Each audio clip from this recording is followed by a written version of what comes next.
Alright, this is APAB Calc. We're doing 2.5, which is implicit differentiation. So what you've been doing so far is actually called explicit differentiation.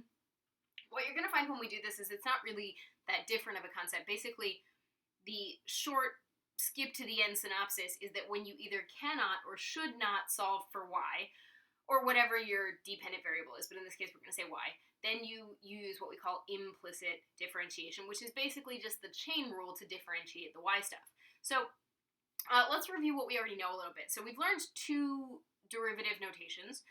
We've learned dy dx, meaning the derivative of y with respect to x, or y prime, right? Y prime is shorter and a little bit easier to use in most cases, but it is less informative because sometimes our independent variable is not x. Sometimes we're not differentiating with respect to x. Sometimes we're differentiating with respect to t.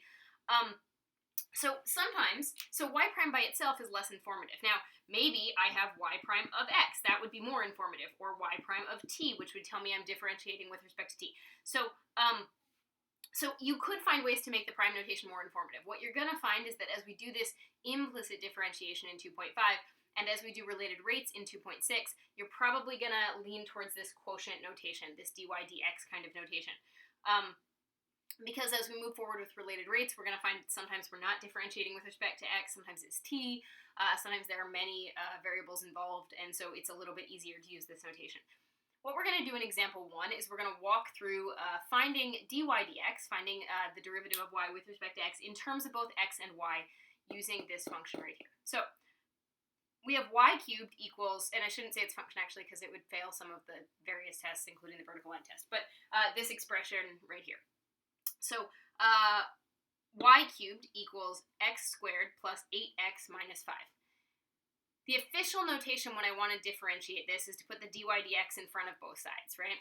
The trick here is that most of us skip that step and jump right down to the next step where we differentiate. So what I'm going to do over here is I'm going to erase this to buy myself a little bit of space, and I'm going to walk you through example 1, and then we'll do a P1 that's like that. So this left-hand side, right, my LHS, is going to be the side that's tricky. The right-hand side should be really easy.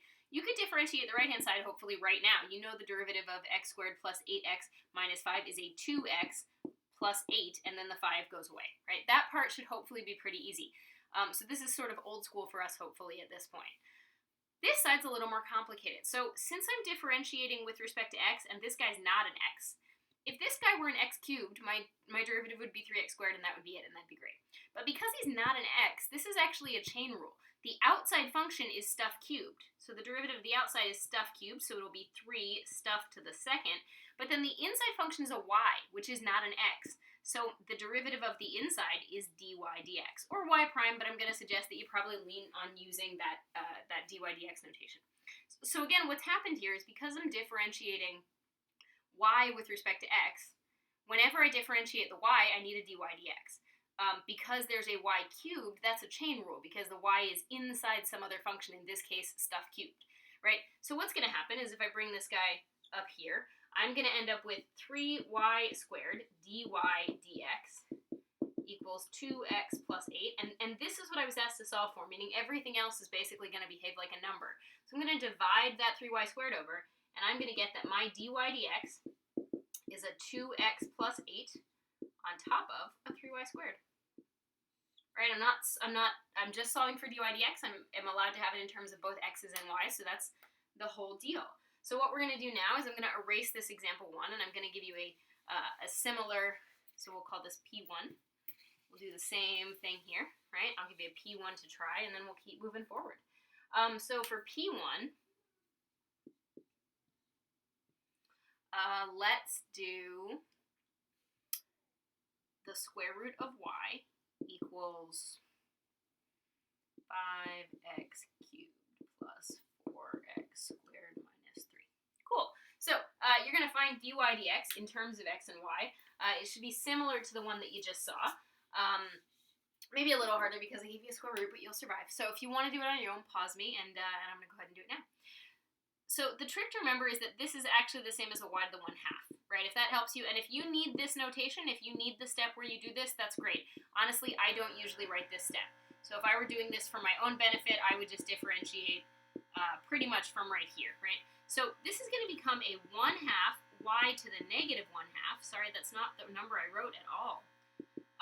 negative 1/2 times the derivative of the y stuff, which is dy dx, right? So this is the derivative of the outside function, which is something to the 1/2, and then this is the derivative of the inside. On this side, I'm going to get a 15x squared plus an 8x, and then the 3 is going to go away. It'll differentiate to 0.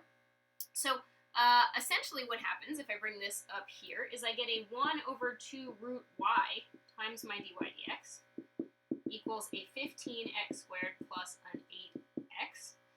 I want to solve for this, so I'm just going to multiply that guy over, right? And I'll get dy dx equals a 2 root y times this entire mess. And honestly, I wouldn't clean that up.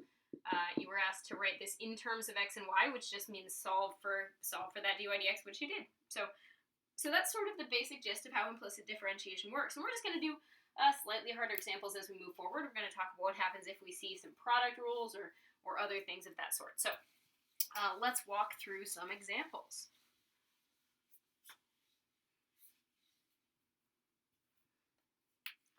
So for E2, again, we're going to ask to find dy dx. And I'm going to go ahead and say that it's implied that it is in terms of x and y. I'm just tired of writing it. So that's our E2. We'll do a P. We'll give ourselves some space. Doesn't hurt. P2 like E2. Okay. So let's do a couple here. Let's say, let's do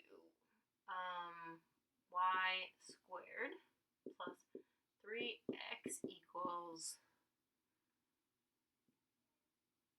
4y plus 2. Okay. Actually, let's just do that one all by itself first. I don't want to make life too hard. And then for our P2, we'll do we'll do 2y cubed minus 6x squared equals 5y plus, let's do 3x. Great. Okay. So when you do this, there's a couple schools of thought here. One school of thought, if you want, is you could move all the y's to one side. I'm not going to. I'm going to do this the way that I would normally do it, which is I'm going to go ahead and differentiate the whole thing with respect to x. So if you want to just put the dy dx in front of the whole thing, you can, right? So notice that this guy and this guy are both going to have chain rules because they're y stuff. You're differentiating with respect to x.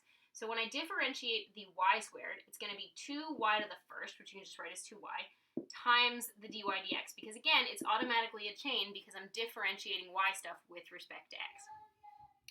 Plus, my 3x is just going to differentiate to a 3 because it's deriving with respect to x and it's got an x.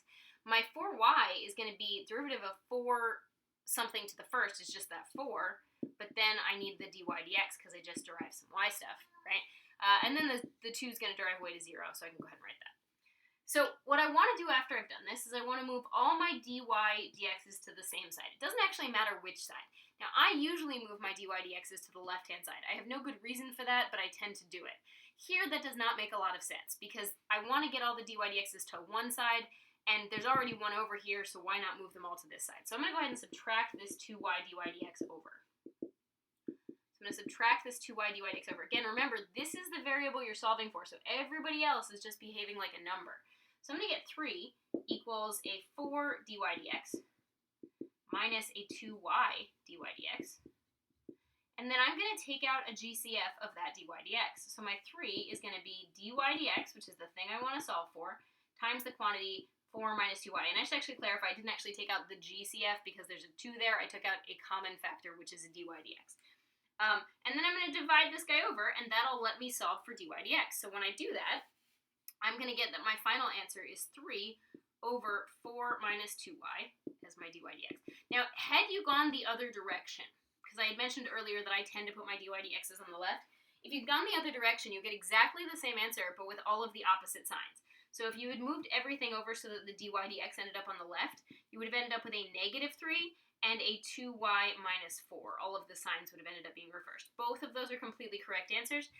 One easy way to tell if two answers are the same answer is if every single sign is exactly the opposite, then on the top and the bottom, then all those negatives would cancel. So they are the same answer. All right, now if you want to try P2 without me, go ahead and pause me. Same skill set.